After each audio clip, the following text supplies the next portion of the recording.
Wow, I was muted. Am I muted now? No.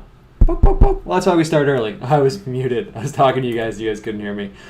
What's up? Started a second early, just in case things go wrong, like the mic being muted.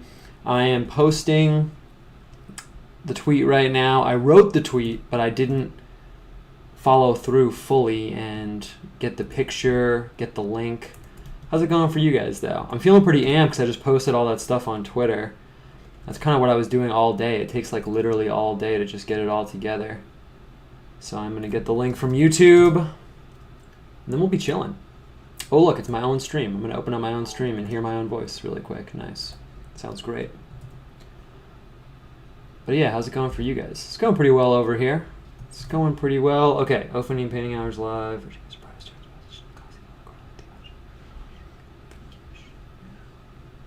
Boom! I tweeted it. I have tweeted the link. One time I should just not tweet it, and we could just have only the people who have like notifications on. Only they'll be the ones to come through and watch. The elite members of society. But how's it going for you guys? How's it going for me? It's going pretty well. Basically all I did all day was get the shirts and prints ready to drop. Honestly, it takes freaking forever. I have to like literally go through like every single little tiny detail and just like make sure everything's perfect with like shipping and the weight and this thing and that thing, and it takes forever, honestly. But it's all good, and I think we're gonna do something cool right now. Not right now, when we start the show. The show's always cool, but obviously it's always cool because I'm doing it, but just something a little bit different. We'll change it up a little bit. I am gonna throw my gloves on. I'm opening up Photoshop right now. I'm opening up the files that we need. We're not gonna be doing Photoshop stuff, but we're gonna use Photoshop for something. And let's see. I just want to make sure I got everything set up here well. Do I have any cool tattoos? No, I do not have any tattoos. It's interesting. I'm not really, you know, some people in the sphere, some people that have a tradition-oriented mindset are like extremely anti-tattoo. I would not say that I am anti-tattoo necessarily, but I don't have any. I always wanted to. It's funny, before I like, you know, I don't want to make it sound like I like had a realization where I was like, oh, I'm not going to get tattoos ever, but I thought about it for a while, and before I realized I guess it was never going to happen, I always really wanted one because I'm a very like image and like symbol oriented person. Obviously here you are watching my painting show, right? And I always thought I was going to get one, and I always had like a lot of really cool ideas, but I think the problem was at the time I was like so aggressively like capricious in a way, like every, you know, 2 weeks, like, you know, people say like if you have an idea for a tattoo you should think about it for a year, and then if you still want it, get it. I was like the opposite of that, where I, like 1 week I'm like, oh, I should get like a giant flaming wheel like tattooed like on the bottom of both of my feet, or like the next week I'd be like, no, actually, you know what I should get? It's like this Japanese lightning bolt symbol, and it just kind of never happened. I'm gonna see if I press this button, if it pulls up my desktop. Good thing I have I'm gonna make sure I have my other camera covered just in case. I don't know what this button is gonna do. Yeah, perfect. Okay, we're gonna go back. Cool. But yeah, I'm not against tattoos. I think they're pretty cool sometimes, actually. Like I said, some people are like super against them, but I'm not. I've done a few tattoo designs for people. Those are pretty cool. Obviously they're cool because I made them. And let's see, I'm gonna organize my paints here while we are here talking. I'm gonna take this little pill I forgot to take. But yeah, I'm amped to be here right now. Like I said, I was just ticking away with numbers and measuring stuff and shipping prices and all that stuff today. So I'm stoked to be doing some art. I got a pretty cool book I'm going to show you guys.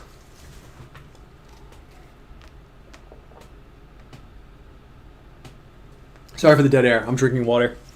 I'm hydrating. Normally I'm pounding like a huge cup of coffee, but now I'm just drinking water right now.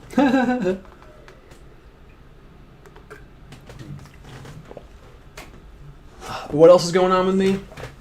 I'm doing another road trip soon. My wife and I had a little debate over if a few days of driving actually counts as a road trip, but I'm going to be driving to... Actually, I can kind of say where I'm driving to because I'm not from there. I'm driving to Colorado pretty soon. So I'm driving across many states, so no one can figure out my location from proximity to Colorado, because I don't live near Colorado. That's why it's a road trip. But I'm going to be going there pretty soon, so I'm pretty stoked about that. On Friday morning, I'm going to leave, so I'm trying to wrap up a lot of like work in the studio and art and stuff like that before I go. I'm really stoked because we're going to take a pretty big detour for no reason to go through Kansas, and I've never been there. But obviously, as I'm really into like weird America and like esoteric American energy, I'm kind of stoked to like drive through Kansas and like see a bunch of stuff there. Probably sounds weird, but if you know me, obviously, then you know it's not weird at all. So yeah, I'm amped about that. We're leaving on Friday, so I'm going to load up the car, load up my dog, load up all my stuff. I'm going to be working there. I got kind of a spot set up there so I can work and stuff like that, so that's tight. So actually, next painting show, I'll be in Colorado. So we'll do something cool about that. Maybe I'll paint like mountains or something like that. All right, we got the paint set up. That was easy. I'm going to stop by Rock City. If anyone has any Kansas recommendations, I will consider them for sure. Right now, the only thing I have set up on my Kansas list is I want to go to the exact geographic center of the country. So obviously we're going to do that. That's like, I mean, do I need to explain that to anyone? I mean, obviously that's tight. Obviously we're doing that. And I also want to all the way on the edge of Kansas. It's actually kind of funny. I posted about it for a second, but like a few weeks ago, but all the way on the left edge of Kansas, there's this place called Mount Sunflower. So I was talking with my wife, and I was like, are there any mountains in Kansas? You know, I read this thing when I was poking around, like, you know, weird cosmology stuff and, you know, curvature of the earth stuff and things like that. There's this article that gets passed around where it's like, these scientists did this study, and Kansas is actually technically, like, actually flatter than a pancake. Like, if you took a pancake, obviously you're probably familiar with the colloquialism of being flatter than a pancake. But if you took an actual, real, literal pancake and checked to see how flat it was, the state of Kansas is actually flatter than that. So there's no variation at all. And I was talking to her, and I was like, yeah, I wonder what the highest point in Kansas is then, right? Because if it's totally flat, like, is there a mountain? Is there, like, what? And there's a place called Mount Sunflower. Yeah, but what Mount Sunflower is just this kind of like, I guess it's like a hill all the way on the left edge of Kansas, but they call it Mount Sunflower. So we're going to go there just for the weirdness of it. There's also a museum that's like the museum.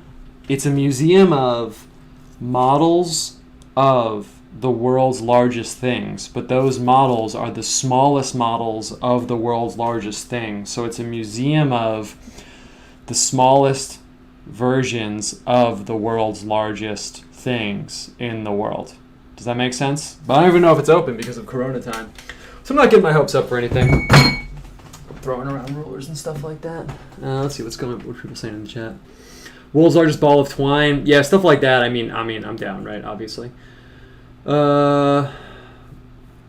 Twitter discussion the other day you did on the subjectivity, objectivity of morals was cool. You really got into it with the replies. Yo, honestly, I was thinking about the other day, my like Twitter experience has like matured a lot in a way. But when I used to work with a really long commute, like really long both ways, and I was on a train, so on a train you can, you know, do whatever you want. I would just argue with people all the time on Twitter. It was really, really, really fun. And I feel like that used to be like very characteristic of my account. Now I've kind of like graduated to like not spending like 90 minutes a day arguing with like completely random, you know, talking to a brick wall people online. But honestly, the thing is that I really would. I have this part of my brain where it's like, I'm sure some of you guys have it too if you're here, where it's like if you see someone who's like incorrect about something, it's not that you think you can convince them, because very rarely can people be convinced, but there's like almost this morbid fascination with like, well, what happens if I tell that person that they're wrong? Like not just saying like, hey, you're wrong, but if someone's standing there and they're like, cars don't have four wheels, they don't have four wheels ever, and you have a picture of a car with four wheels, there's this feeling of like, well, what's this person going to say when I show them this picture? You know what I mean? And you just show them the picture and you're like, here's this car with four wheels. Like, what do you think about that? And they just kick into this like verbal frenzy of like, oh my God, well, this is what this is not really a car. It must be something, you know? And I feel like being fascinated with that process is like very indicative of like the specific kind of like brain damage I must have, honestly.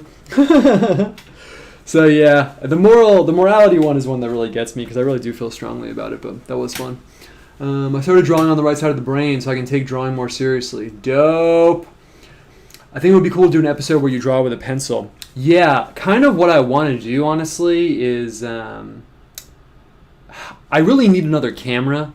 It's just a little bit too much of a financial investment, but honestly, I might do it while I'm in Colorado.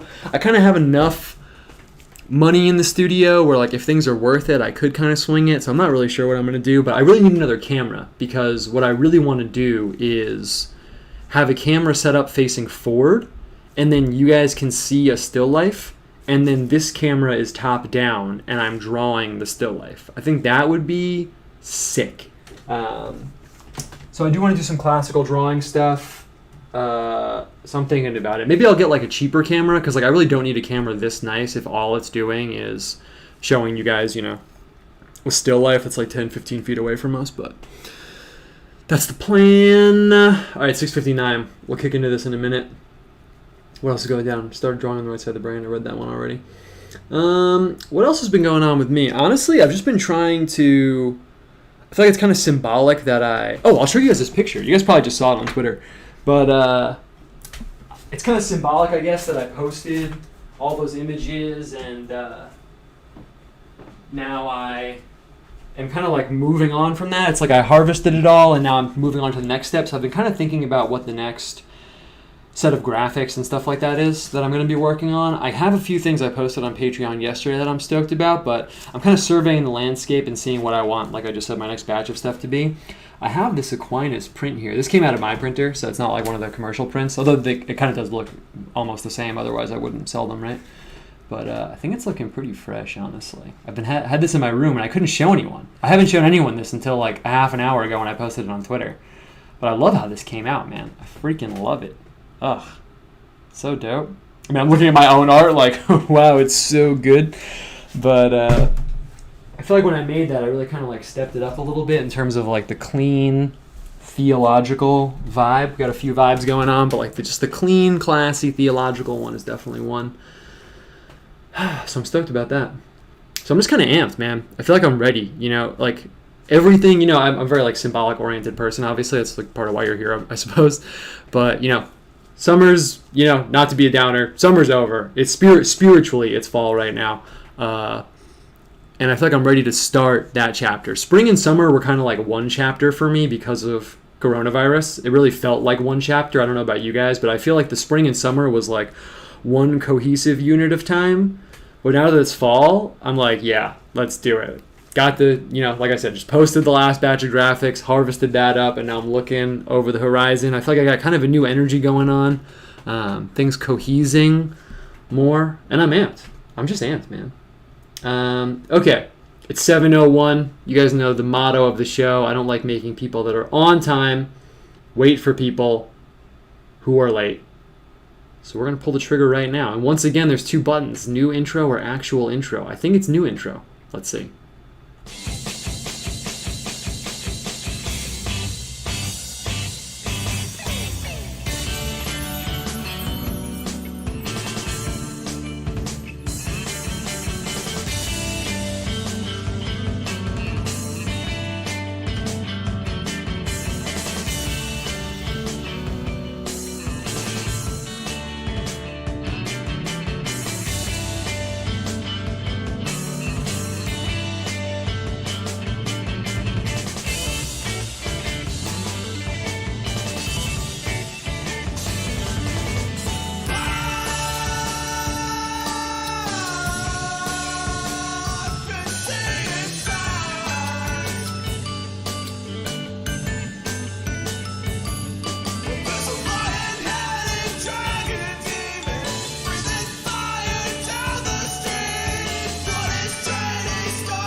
All right.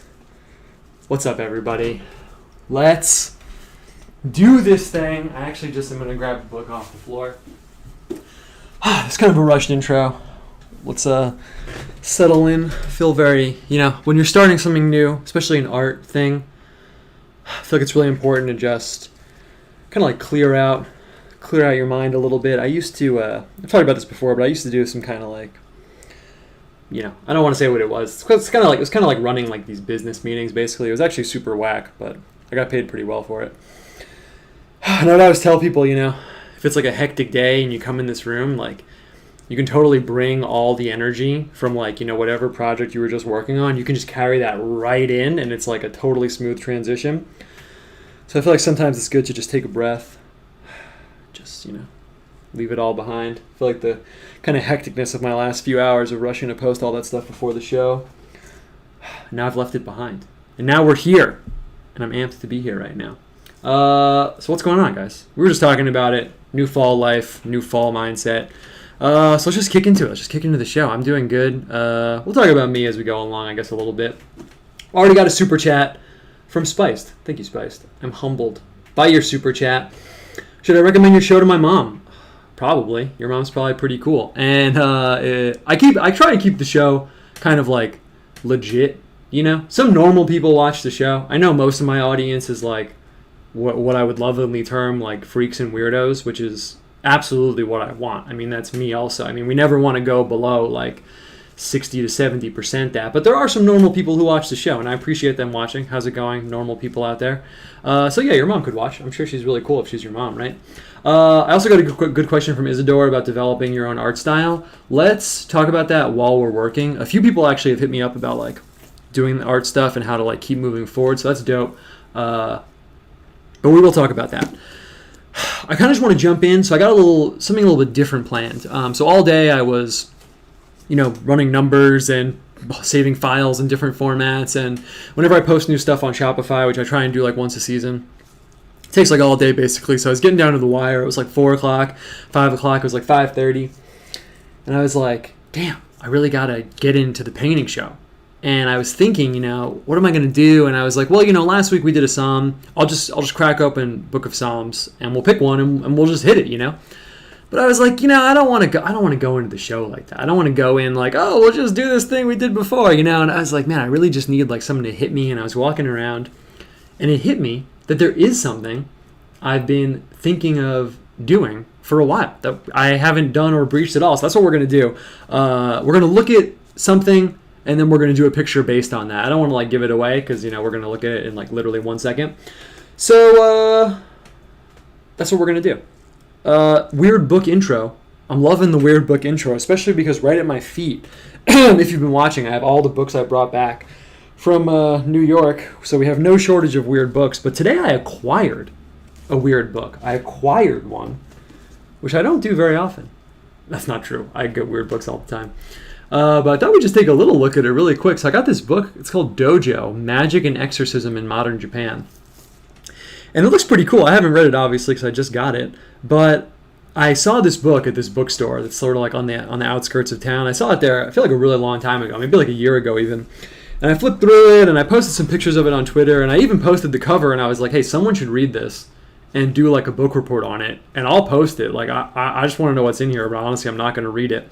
Sometimes when I see stuff like this, I'm like, I used to go so hard on like any weird occult book I could find, and now I'm like, I'm going to read some theology stuff instead, And I have been doing that, which is tight. But there was a drawing in here of a guy that had the caption for the drawing, I posted it on Twitter, was modern man trying to catch the bluebird of happiness. And it's this guy, and it says he has bean paste brain, heart choked by desire for money, evil desire, paralysis or polio. And I was like, damn, that's a really awesome drawing. I feel like I should cop this. The chapter is called The Lost Continent of Mu and Other Revelations. So that was enough for me, because I was thinking about, I was like Mu and Japan stuff. I didn't really know there was an overlap there. If you don't know what this is, it's kind of like more underground Atlantis. Basically, when people were like cracking out on that kind of thing, there was this idea of like Lemuria and Mu and these other like lost continents. But then, so I was like, all right, maybe I'll get it, maybe I won't, maybe I will. But then I turned the page, and there's this whole chapter called Gospel Sources. And it's funny because, as much as just so you know, I'm never going to be that guy who's like trying to shoehorn like weird random stuff into the Bible. Like, the arrow doesn't go that way. But I was thinking this week, I was like, I wonder in like parts of Asia, like, you know, how their certain traditions and ideas butt up against Christianity in terms of like on the ground, and like, you know, what's the deal with that? I never really thought, I mean, I thought about it a lot, but I never really found anything like that. And I found this chapter called Gospel Sources, and I was like, all right, so these weirdo guys in Japan are exorcising demons. It touches up against the gospel, got lost continent of Mu, weird like sexual karma stuff, and I was like, all right, I'm probably gonna cop this right now. It was like $5. So I did. So it was a weird book I acquired today. It's a very strange book, like someone said in the chat. That's true, honestly. But that's how we do it here. So what are we doing today? That was just a little appetizer. It has nothing to do with what we're doing. Sometimes I try and make it related, but it has nothing to do with anything. But what are we doing today? So like I said, I didn't want to just hit another psalm. I mean, we are going to do that. I'm actually really excited about it. But if I do that with you guys, I kind of want to put a little work into it and like, you know, dig in a little bit and not just be like totally winging it, frankly. But there is something that I thought about a lot, like I said, that I've wanted to do for a really long time that we're going to do right now. So one of my favorite painters is this guy named Vermeer. You've probably heard of Vermeer. He's like easily one of the most famous painters ever, and pretty much all his famous paintings are like just women in like kitchens and stuff like that. But hold on, I'm going to grab my phone just so I can look at the chat. So I'm going to pull up my chat because I'm going to pull up something on my desktop, and I just want to make sure that you guys are seeing what I'm doing. I don't want to like go dark and then have no one know what's going on for a minute. So most of his famous paintings are women in kitchens, things like that. But he has one painting that I really like a lot that's an allegory. In case you don't know what an allegory is a visual representation of something in like symbolic form. So oftentimes outside like major buildings in a city, especially like European style cities or some American cities that are European style, frankly, you'll see things like, what's a really common one, like an allegory of charity. And there'll be a woman there in a robe, and maybe she's holding a bunch of babies, and maybe she's, you know, holding some wheat or something like that. And she has all these symbols around her that are an allegory for charity. Or a really famous visual allegory, I suppose, is like the Lady Justice. You know, Justice has a blindfold on because Justice is supposed to be blind and not judge you based on, you know, what you look like and stuff like that. She's holding scales because scales represent balance. You obviously know this, but I'm just explaining that an allegory is kind of just like a leveled up mega symbol, I guess you could say, that kind of communicates a more complicated idea than just one symbol. It's like more symbols woven together. So Vermeer has a painting. It's actually one of my favorite paintings of all time. Probably like top 5 for sure, actually. And it's called Allegory of the Faith. And it's an allegory of Christian faith. And I've been thinking for a while, you know, it'd be really cool to pull it up, look at it, and then we'll do a picture kind of like based on it. Like we'll kind of jump off from that. But I hadn't done it because we were going so hard on Bible stuff, but since I, you know, like I said, was doing stuff today, I think it's a perfect time. So let's see. I'm just going to pull up the chat so I know if you guys can see what I'm doing or not. I like how every time you explain allegory, you use the exact same words as the definition. Nice. I actually didn't look up the definition for allegory, so if I nailed it, that's great. But let's see. I'm going to transition over to, we're going to get Mandelbrot Vision, Fractal Cam right now. Boom. Okay. And I'm going to switch over to Photoshop. I'm going to press F. I literally have to press F. It's not a meme anymore. Nice. And I just want to make sure you guys can see what I'm seeing here. Nice. And you can. Perfect. So I'm just going to leave my phone right here just so I can make sure nothing's going wrong. And I'm assuming you guys can still hear me. Right. Can someone confirm that you can still hear me? I'll just turn the volume up on my phone real quick. Make sure nothing's going wrong. Yes, you can hear me. Perfect. All right. So here we got this image. It's called Allegory of the Faith by Vermeer. And like I said, it's one of my favorite paintings ever. And I really feel like it's just so relevant to the show, honestly, because this is kind of exactly where I'm trying to land a lot of the time in terms of how this functions visually. Obviously, I'm not making like oil paintings that are meant to represent like a 3-dimensional scene. But, nice, I'm seeing people can hear me in the chat. Perfect. So what I mean by that is, like, I'm not trying to make like a window into a scene like this. That's not what I mean. What I mean is that this picture, it's like, I've seen it hanging in museums. I saw it in 2 different places, actually, because it moved. But if you see this, you know, you're walking along, just imagine you've seen it. Maybe you are seeing it for the first time. Probably you are. It's not a very famous painting. You could see it and be like, oh, that's a cool picture, you know. There's this girl, you know, Cool. And you could just kind of walk on by. But the way it's arranged is in such a way that it kind of naturally leads you in to say like, oh, well, this must like mean something, I guess, right? And it kind of ropes you in like, oh, what does it mean, you know? And there's some symbols that are pretty obvious.